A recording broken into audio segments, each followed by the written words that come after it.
பலப்படுத்தும் தேவன் உயிரோடு இருக்கிறார். நான் கழுகை போல எழும்ப செய்திடுவார்.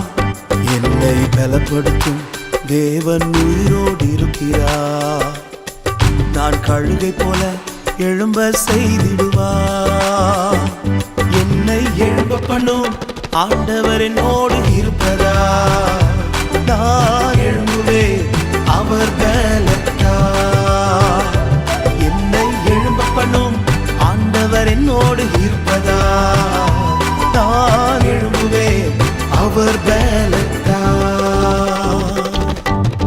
நிகழ்வுகள் அனைத்தும் நமது ஹோலி லேண்ட் டிவியில் ஒளிபரப்பாகிறது. காணத் தவறாதீர்கள்.